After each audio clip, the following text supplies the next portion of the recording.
मीकात, ये वो जगह है जहाँ पे आपने एहराम पहनना होता है, उम्रे की नियत करनी है, 2 नफल पढ़ सकते हैं, नमाज का टाइम है तो वो पूरा कर लें, नमाज़ पढ़ लें अपनी। और अगर मदीना से आप निकलें बस पे तो मेरा नहीं ख्याल कि 30 मिनट्स भी लगे, मदीना से निकलते ही फ़ौरन ये जगह आ जाती है और आप फिर यहाँ पे अपना एहराम बांधेंगे, नियत करेंगे, नफल पढ़ेंगे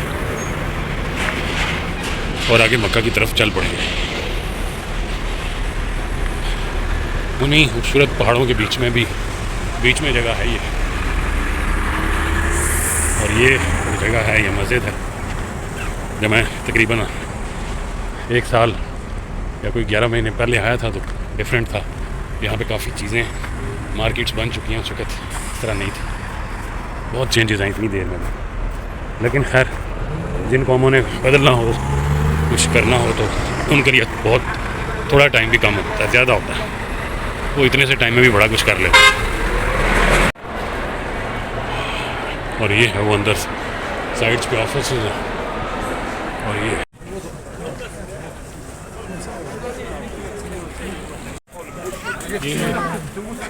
110 नंबर यहाँ पे आप चेंज करेंगे और फिर आगे वापस जब जाएं तो मस्जिद में नफल अदा करेंगे और बाहर निकल के फिर उसी तरह अपनी बस या गाड़ी में।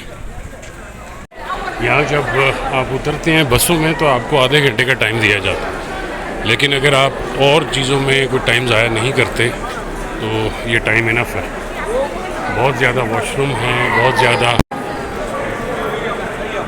ऑप्शंस हैं कि आप जाके अपना जो लिबास है वो बदल सकें, पहले वाले कपड़े छोड़ें और फिर आप एहराम बांधें और उसके अलावा नफल पढ़ें। मस्जिद बड़ी खुली जगह है, लेकिन अगर हम सब अपनी बारी के साथ साथ सिस्टम चलाते रहें तो ज़्यादा बेहतर। ये भी होता है कि हम वहाँ पे कहीं पे बातें करने खड़े हो गए, जगह तंग कर दी, नमाज़ पढ़ने बैठे थे, उठने में फिर टाइम लगा दिया। तो ये चीज़ें अगर ना की जाएं, सिस्टम को डिस्टर्ब ना किया जाए तो बहुत ज़बरदस्त चलता है। वैसे भी अगर थोड़ा बहुत रोक टोक है भी, कोई अगर स्लो करता भी है तो सिस्टम माशाल्लाह से इतना बड़ा है कि you don't face any problem, और मज़ीद इसमें बेहतरी लाते जा रहे हैं। यहाँ से फिर गाड़ियाँ सारी निकल के मक्का रोड की तरफ, इस तरफ, और वो दूर आपको शायद नज़र भी आ रही हूँ जाते हुए।